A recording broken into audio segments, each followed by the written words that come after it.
Today on The Global African, we'll talk about Labor Day and the state of the worker today. We'll also look at Canada's historical relationship with Africa. That's today on The Global African. I'm your host, Bill Fletcher. Thanks for joining us. Stay tuned. Labor Day was created in 1882 by the Central Labor Union and Knights of Labor. It was established to celebrate workers for their major contributions. There was debate on the date for this holiday in the wake of the Haymarket Affair in Chicago. This fateful event started when a peaceful protest by workers became violent when police fired into a crowd after a dynamite bomb was launched. It was ultimately decided that instead of commemorating this affair on May 1st, like most of the rest of the world, a separate holiday for workers would be established. The holiday was placed on the official calendar in 1887 during President Grover Cleveland's term. Today, workers all over the world face many hardships with growing inequality due to unfair pay, lack of benefits, and poor working conditions. According to the United States Department of Labor, sub-Saharan African countries have 30% of the world's child laborers, oftentimes laboring under hazardous conditions. What is the state of the worker 133 years after the creation of Labor Day? That's what we're going to be exploring right now. We're here with William Lucey, who is the former Secretary-Treasurer of the American Federation of State, County, and Municipal Employees. He was also the founding president of the Coalition of Black Trade Unionists, which was founded officially in 1973, and he stepped down just a few years ago. Bill Lucey is an icon in the labor movement, and I know I'm embarrassing him in saying this. He is someone who became very well known in connection with the 1968 sanitation workers strike in Memphis, Tennessee, where Dr. King was assassinated. So it's a pleasure to have you here with us. It's my pleasure to be here, Bill. Thanks so much. Pleasure. Is there a role for a federation? And I'm asking you, not representing anybody, just you as an individual. Is there a role for a labor federation today? And if so, what would you say that it is? Well, I don't think there's any question that there is a role. But we've got to see things in a different context. I mean, it's not just the ride and herd over a number of affiliates, but it's laying out an agenda for workers, period, both domestically and all over the globe. We can't survive as a movement if the corporate community has got the power to move productive capacity anywhere they choose. They've got the capacity to move capital any place they choose and compete with a movement here that has decent wages and decent benefits. I mean, the need for the federation is sort of seen clearly in the need to help build trade union institutions in other places around the world so that corporations can't run from one place to the other and make workers sort of compete for on the downside. Mm-hmm. So the need to help build a global movement is clear, and no single institution can do that, nor will it happen on its own. The need to set global standards for different industries that don't have the clear profit motive at the end of a worker's day. To be able to build solidarity among workers across state lines, and I don't mean domestic states, but across country lines. Mm-hmm. That's a job for a federation. Secondarily, the need to have a political agenda that speaks to protecting what labor has gained over time. So it's not eroded by whatever the next flavor of the month is in terms of politics. We've had, without any debate, the right to organize and bargain collectively for years. Mm-hmm. I mean, it was fought for, died over, we had it. So all of a sudden, somebody like this Scott Walker can decide that workers will no longer have the right to organize and negotiate on benefits that have been established 50 years. I mean, there's a role for labor to create the environment where these kinds of debates and discussions can take place. I mean, years ago, 40s, 50s, there was not a debate between the major political parties as to whether workers ought to have the right to organize and bargain. I mean, they had the right to be as tough as they wanted to be or could be, but it was not a question of whether workers had the right. And we're now in an environment where there's a real debate as to whether or not we should have the right to operate in concert. And we're going to post the document that you and I actually worked on about a worker's agenda, so the listeners, viewers of this program can actually get an idea of the flavor of what you're describing. Well, if you look at the democratic movements around the globe, you would not have thought that, let's say in South Africa, you would have come out of an apartheid legal system.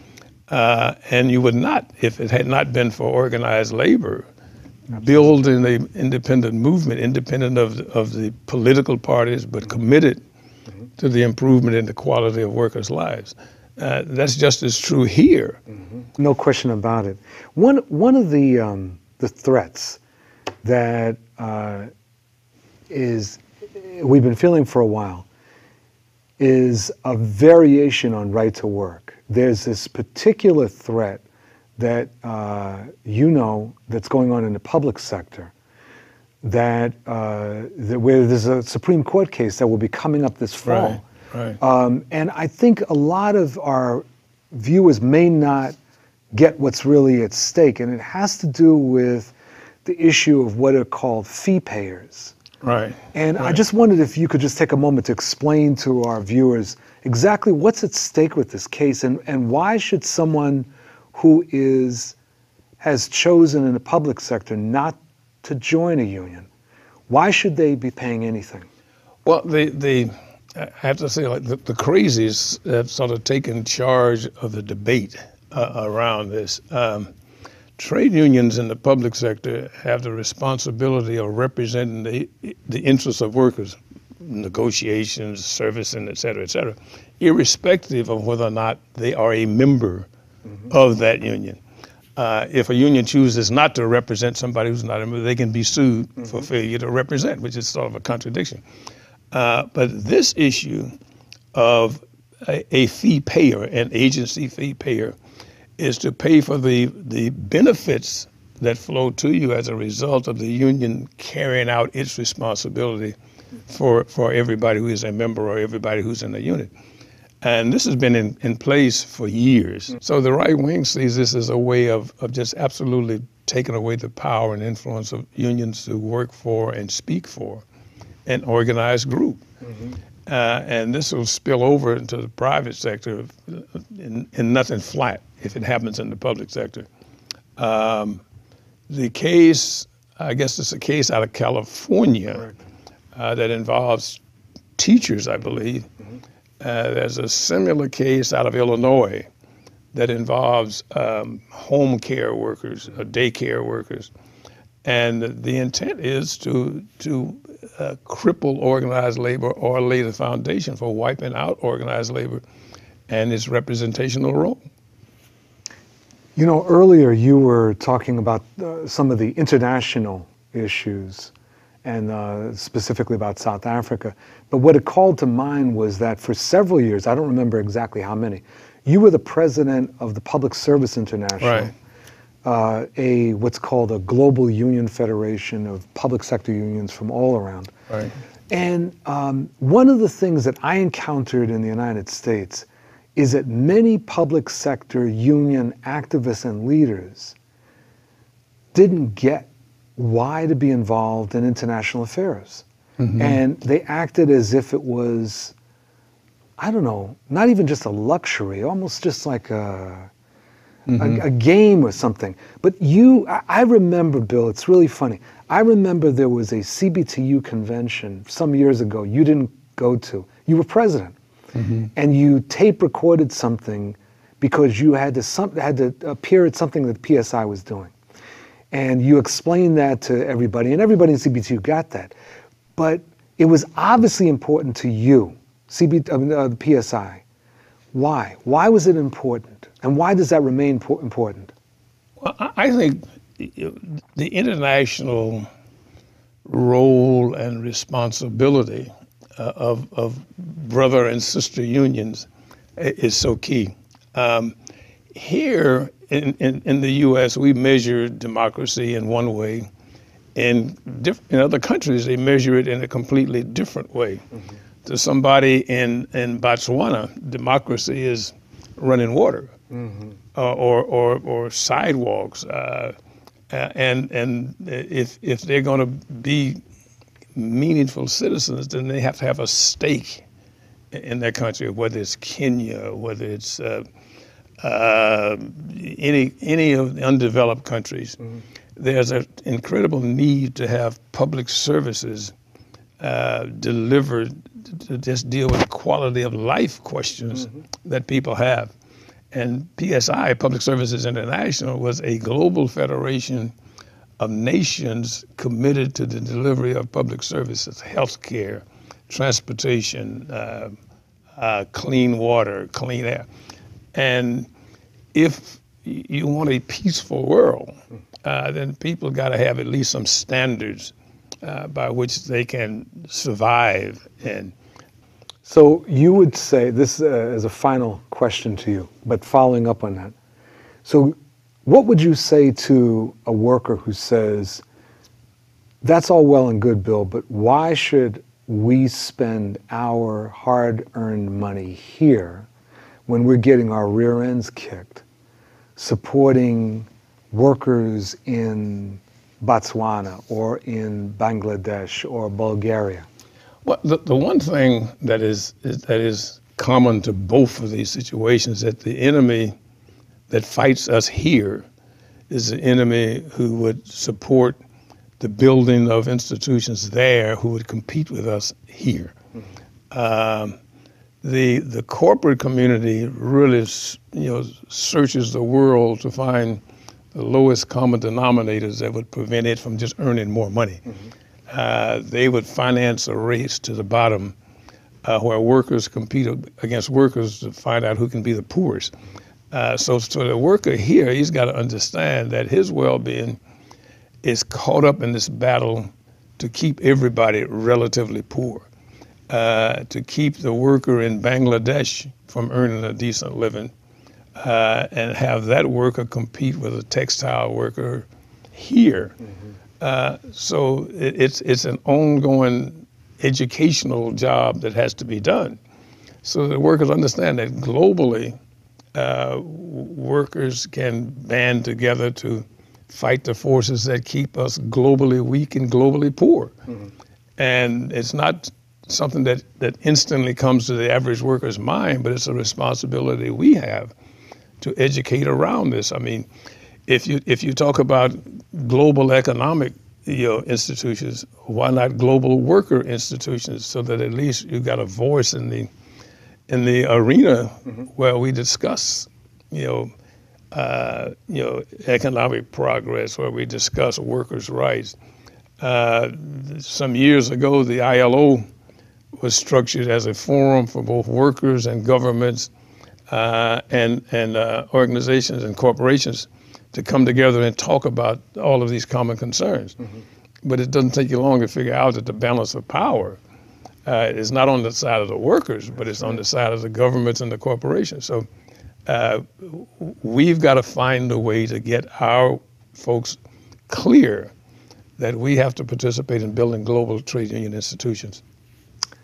William Lucey, thank you very much, and happy Labor Day. Well, happy Labor Day to you too. And thank you very much for joining us for this segment of The Global African. I'm your host, Bill Fletcher. We'll be back in a moment.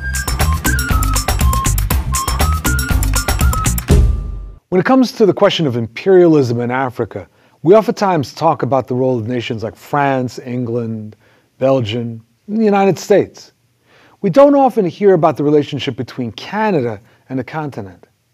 An upcoming book entitled Canada in Africa, 300 Years of Aid and Exploitation, explores this dynamic examining Canada's role in helping in the overthrow of Ghanaian leader Kwame Nkrumah, its extensive mining interests all over the continent, and how it profited from the transatlantic slave trade.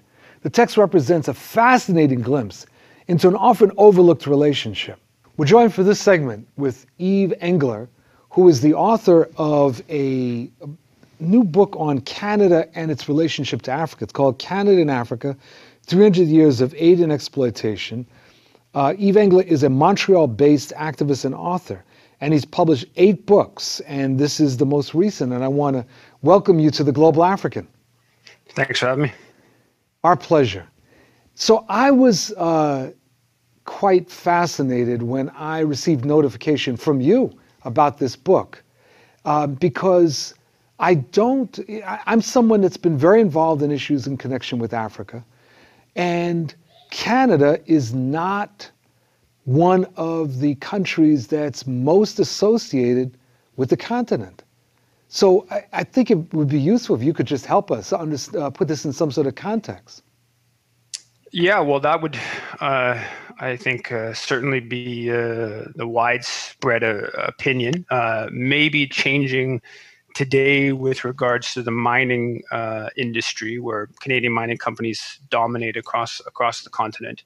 But certainly most Canadians, and even many Canadians who are fairly informed on Canadian foreign policy, and many Africans don't see Canada as a particular major force on the continent, and certainly don't necessarily consider Canada an imperialist force next to the historic Britain, France, etc., or the U.S. in the more recent times.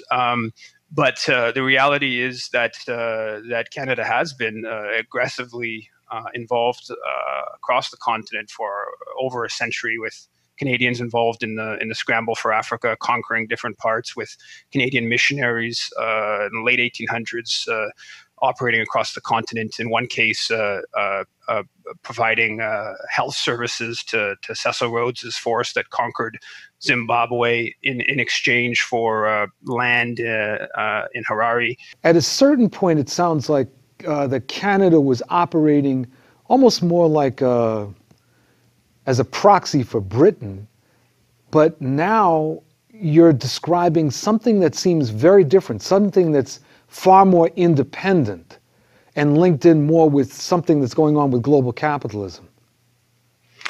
Yes, I would say that's correct. I mean, initially, there were Canadians, for instance, who were governors of northern Nigeria, of Ghana, of Kenya.